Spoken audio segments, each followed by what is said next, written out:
with a View by E.M Forster. Narrated by B.J.Harrison.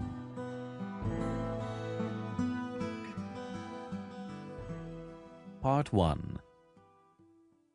Chapter 1. The Bertolini. "The Signora had no business to do it," said Miss Bartlett. "No business at all. She promised us south rooms with a view close together, instead of which here are north rooms, looking into a courtyard, and a long way apart. Oh, Lucy!" "And a cockney besides," said Lucy, who had been further saddened by the Signora's unexpected accent. "It might be London."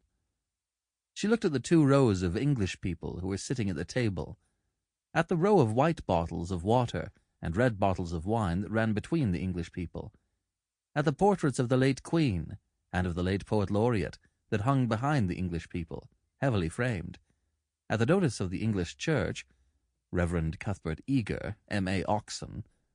That was the only other decoration of the wall. "Charlotte, don't you feel, too, that we might be in London? I can hardly believe that all kinds of other things are just outside. I suppose it's one's being so tired." "This meat has surely been used for soup," said Miss Bartlett, laying down her fork. "I want to see the Arno. The rooms the Signora promised us in her letter would have looked over the Arno. The Signora had no business to do it at all. Oh, it is a shame." "Any nook does for me," Miss Bartlett continued. "But it does seem hard that you shouldn't have a view." Lucy felt that she had been selfish.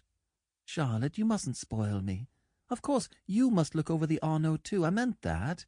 The first vacant room in the front—" "You must have it," said Miss Bartlett, part of whose travelling expenses were paid by Lucy's mother, a piece of generosity to which she had made many a tactful allusion. "No, you must have it." "I insist on it. Your mother would never forgive me, Lucy." "She would never forgive me." The ladies' voices grew animated, and, if the sad truth be owned, a little peevish. They were tired, and under the guise of unselfishness they wrangled. Some of their neighbours interchanged glances, and one of them, one of the ill-bred people whom one does meet abroad, leant forward over the table and actually intruded into their argument. He said, "I have a view." Miss Bartlett was startled. Generally, at the pension, people looked them over for a day or two before speaking, and often did not find out that they would do till they had gone. She knew that the intruder was ill-bred even before she glanced at him. He was an old man, of heavy build, with a fair-shaven face and large eyes. There was something childish in those eyes, though it was not the childishness of senility. What exactly it was, Miss Bartlett did not stop to consider, for her glance passed on to his clothes. These did not attract her. He was probably trying to become acquainted with them before they got into the swim.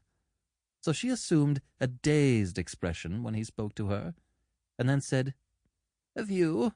Oh, a view! How delightful a view is!" "This is my son," said the old man. "His name's George. He has a view, too." "Ah," said Miss Bartlett, repressing Lucy, who was about to speak. "What I mean," he continued, "is that you can have our rooms and we'll have yours. We'll change." The better class of tourist was shocked at this, and sympathized with the newcomers.